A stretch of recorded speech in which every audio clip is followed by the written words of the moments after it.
ओम शांति। आज मैं आपको भारत के वाइस प्रेसिडेंट उपराष्ट्रपति बी.डी. जत्ती जी के पहली बार बाबा के यज्ञ के सेवा के एक बहुत बड़े कार्यक्रम में वीआईपी के तौर पर, उद्घाटनकर्ता के तौर पर आने की घटना सुनाता हूँ।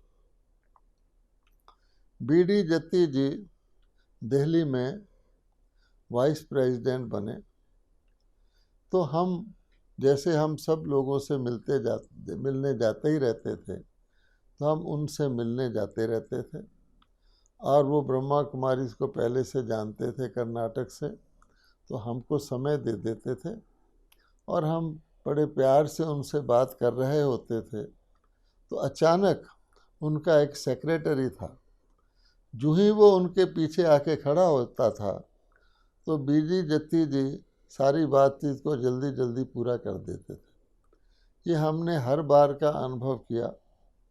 बी.डी. जत्ती एक बहुत ही सादा स्वभाव के व्यक्ति थे, सरल स्वभाव के, साफ दिल व्यक्ति थे और वो खद्दर के कपड़े पहनते थे। और मेरे साथ जब बातचीत करते थे तो एक प्रकार का एक फ्रेंडली चिट चैट ये हुआ करता था कि वो मुझे कहते थे कि आप पैंट बूशर्ट क्यों पहनते हो, कि मैं उनके पास जब जाता था तो पैंट बूशर्ट पहन के जाता था।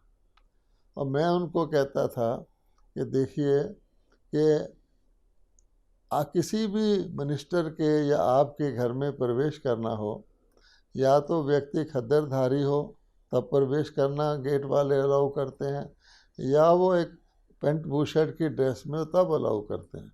तो ये पैंट बूशर्ट मैं अपने लिए नहीं पहनता हूँ, लेकिन एक प्रकार का ड्रेस सिस्टम है, कहा जाता है जो जग को भाए वो पहनो, इस हिसाब से पहनता हूँ। और फिर मैं उन्हें कहता था इससे क्या फ़र्क पड़ता है कि हम खद्दर पहने या हम पैंट बूशर्ट पहने। फिर वो मुझे बताते थे कि मैं एक वकील था और वकील कोर्ट के अंदर एक ड्रेस होता है वकीलों का, उनको काला कोट पहनना पड़ता है, आदि आदि। तो वो कहते थे कि मैंने एक दिन फैसला किया कि सादा रहना है और मैं वो काला कोट नहीं पहनूंगा। तो उन्होंने कहा मुझे कोर्ट की तरफ से नोटिस आ गया, अगर तुम कोर्ट का ड्रेस नहीं पहनोगे तो हम तुम्हारी सनद कैंसिल कर देंगे, अर्थात वकालत करने का लाइसेंस कैंसिल कर देंगे। वो बड़ी फर्म डिटर्मिनेशन के व्यक्ति थे, तो उन्होंने कोर्ट को चैलेंज कर दिया कि आप चाहो तो मेरा कैंसिल कर दो, लेकिन मैं तो अब यही ड्रेस पहनूंगा। फिर वो बताते थे कि किस तरह से कोर्ट ने उनकी नॉर्मल ड्रेस को स्वीकार कर लिया। इस प्रकार के वो व्यक्ति थे, कई प्रकार का चिट चैट करते थे। हम दिल्ली में बड़े बड़े फंक्शन करते थे, हम इस उम्मीद से उनके पास जाते थे कि आप वाइस प्रेसिडेंट हैं, हमारे किसी फंक्शन को सुशोभित करेंगे। लेकिन हर बार यही होता था कि उनका सेक्रेटरी आके खड़ा होता था और बहुत जल्दी जल्दी वो बात को पूरा कर देते। एक प्रकार से हमने उम्मीद ही छोड़ दी थी कि जत्ती जी कभी हमारे किसी फंक्शन में आएंगे। लेकिन बाबा का प्लान कुछ और था, और बाबा के प्लान के अनुसार जो हमने बाद में देखा कि बाबा का प्लान कितना एक्यूरेट होता है और कितना कल्याणकारी होता है। भारत का फर्स्ट प्रोग्राम जो विज्ञान भवन में हुआ, क्योंकि बाबा हमेशा कहते थे कि बच्चे किसी खास जगह पर, खास वेन्यू पर कार्यक्रम करोगे तो उसका वैल्यू होता है। तो बाबा उसमें इंडिया गेट, लाल किला और ख़ास तौर पे विज्ञान भवन, क्योंकि विज्ञान भवन दिल्ली का एक ऐसा गवर्नमेंट का बनाया हुआ स्थान है जहाँ सबसे इम्पोर्टेंट कार्यक्रम होते हैं। और सबसे इम्पोर्टेंट कार्यक्रम इस प्रकार से होते हैं कि वो विज्ञान भवन की बुकिंग ही president, prime minister, vice president या स्पीकर, इनके लिए वो करते हैं। और अन्य व्यक्ति कोई ज़्यादा पैसे देकर बुकिंग करा भी ले तो इम्पोर्टेंट इनका प्रोग्राम आने से कैंसिल हो जाती है। तो हुआ ये, एक दिल्ली में बाबा के बच्चों ने बहुत मिलजुल कर बड़े स्नेह से, एकता से विज्ञान भवन को बुक कराया और वहाँ पर प्रोग्राम किया। तो वाइस प्रेसिडेंट का जो घर है, रेजिडेंस है, वो विज्ञान भवन के बिल्कुल साथ ही है। तो हम लोग फिर इस उम्मीद से गए कि जत्ती जी शायद इस प्रोग्राम में आ जाएं।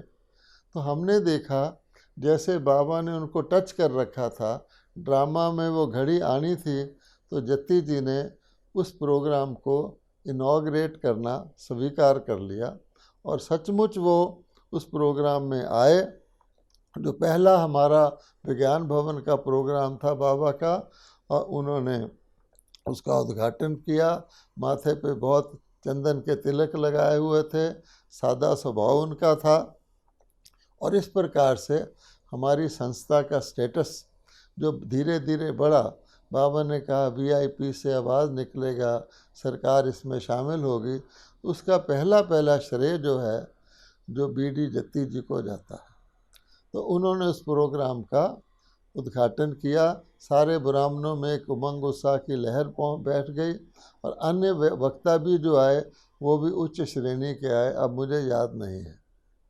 उसके बाद मैंने ये भी देखा कि जब बीडी जत्ती का टर्म पूरा हुआ और उन्होंने पद त्याग किया वाइस प्रेसिडेंट का, उस समय में हम लोग कर्टसी के तौर पर उनसे मिलने गए थे। तो हमने देखा कि उनके पास लोगों के दिए हुए कई प्रकार के मेमेंटो, गिफ्ट, मेडल्स इत्यादि जो वाइस प्रेसिडेंट के पास इकट्ठे हो जाते हैं, उन्होंने भिन्न भिन्न संस्थाओं के लोगों को बुलाकर उनको वो बांट रहे थे।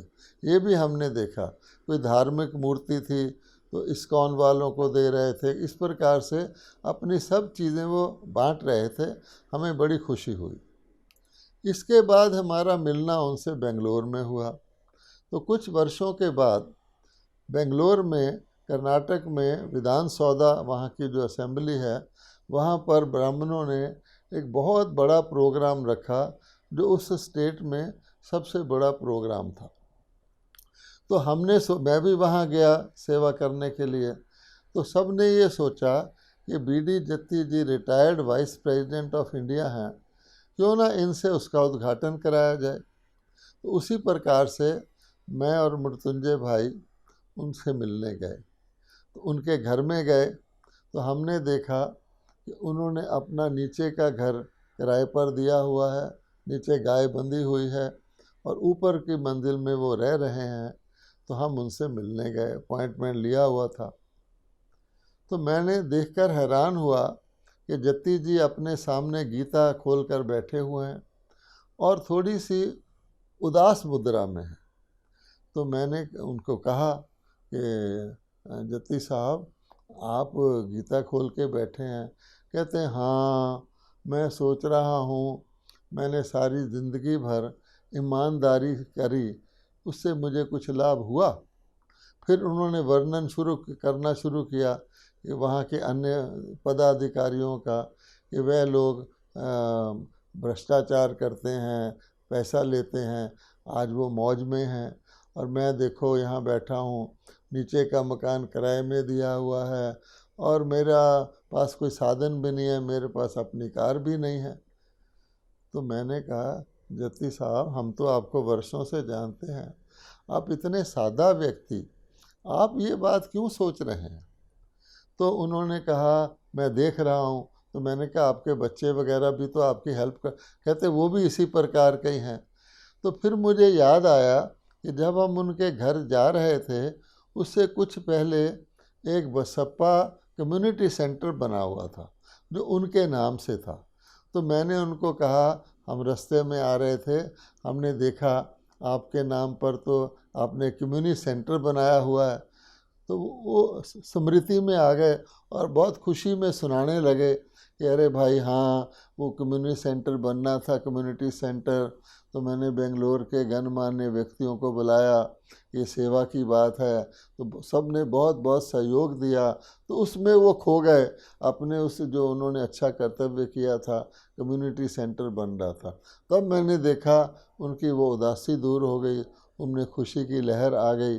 तो फिर मैंने उनको कहा, आप तो इतने सादा व्यक्ति हैं, आपको तो वैभवों आदि दुनिया की मान शान में है ही नहीं, आप इस प्रकार के ख्याल क्यों करते हैं? तो मैंने देखा उनको अपनी स्मृतियां याद आ करके वो रौनक में आ गए, उनको खुशी आई। फिर हमने उनको इनवाइट किया, उन्होंने हमारा निमंत्रण भी स्वीकार किया और कहा कार आप भेज देना। हमने कहा खुशी से। उस वक़्त भी हमने देखा कि जो संसारिक रीति से सादा जीवन भी व्यतीत करते हैं, त्याग का जीवन भी व्यतीत करते हैं, उनके अंदर वो आध्यात्मिक शक्ति, जो आत्मिक शक्ति है, वो बीच बीच में उस पर जैसे बादल आ जाता है। तो उस वक़्त हमने ये नोटिस किया। तो ये मैं आपको बताना चाहता था कि इस प्रकार से 2 बार बी.डी. जत्ती जी ने हमें सहयोग दिया। सबसे बड़ा हमारा विज्ञान भवन का फंक्शन उन्होंने इनॉग्रेट किया और विधान सौदा में जो हमारा सबसे बड़ा कर्नाटक का प्रथम फंक्शन था, उसको भी उन्होंने इनॉग्रेट किया। ओम शांति।